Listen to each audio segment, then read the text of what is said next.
Você está se aquecendo?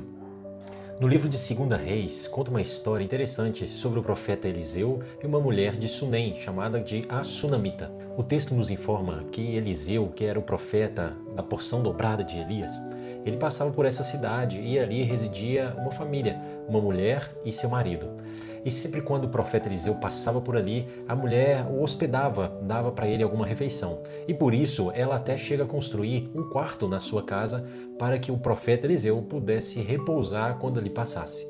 E um desses momentos em que Eliseu estava ali hospedado, pergunta para a mulher: olha, alguma coisa que eu possa fazer por você? E a mulher responde: não, tudo bem. Porém, o auxiliar de Eliseu percebe que aquela mulher não tinha filho e seu marido já era velho.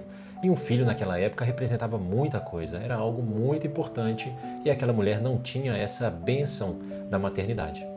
Diante dessa situação, o profeta Eliseu, que era naquele tempo o representante de Deus, o profeta era aquele a quem Deus falava ao seu povo usando esses profetas. Então eles representavam a presença de Deus naquele local. E esse profeta diz para a mulher: olha, daqui a um ano você segurará em seus braços uma criança. A mulher, um pouco desacreditada, ainda o questiona, mas isso de fato acontece. Um ano depois, essa criança veio a nascer e essa mãe então passa a receber essa bênção profetizada um ano anteriormente por Eliseu. O texto nos diz que o tempo passa, essa criança cresce e em um determinado momento se encontra com seu pai já no campo e começa a reclamar: ai minha cabeça, ai minha cabeça. Essa criança, ao retornar em casa, o texto relata que ao meio-dia essa criança morre nos braços da mãe. Imagina o desespero dessa mulher, vendo a criança morta nos seus braços, depois de uma promessa recebida, de uma promessa se concretizada. Agora aquilo que era alegria, agora aquilo que era festa se torna em luto, se torna em angústia, se torna em um momento de desolação na vida dessa mulher.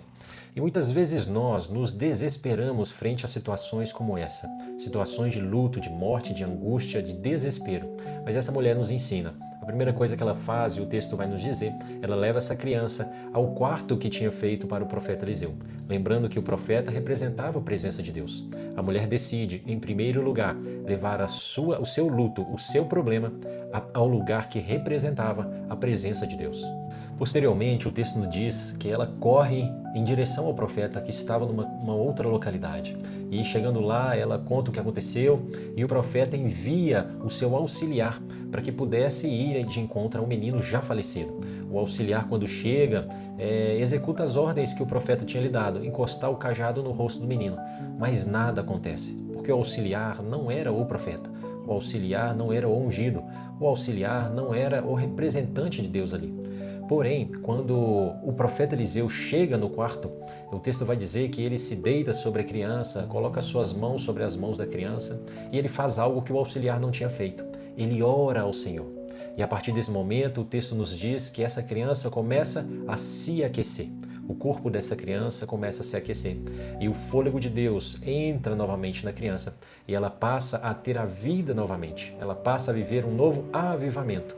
E por causa dessa presença de Deus representada pelo profeta, aquela criança torna a viver. Aquilo que era luto torna-se em alegria. Aquilo que era desespero torna-se em esperança novamente. E tudo isso não por mérito deles, mas porque a presença de Deus estava ali naquele quarto. E quando a presença de Deus chega, a transformação do ambiente, há avivamento novamente. O fôlego de Deus sopra sobre essa criança e ela ressuscita. Esse texto nos ensina, primeiro, a levar as nossas dificuldades diretamente à presença de Deus. A primeira decisão da mulher foi justamente essa: levar a criança ao lugar que representava a presença e buscar a pessoa certa, que também representava a presença. Ela levou o seu luto, a sua angústia, o seu desespero, primariamente para a presença de Deus. E que isso possa ser uma lição para nós. Assim como a mulher fez, nós possamos levar as nossas dificuldades, os nossos lutos, os nossos medos, prioritariamente para a presença de Deus. Porque Ele é o único que pode resolver.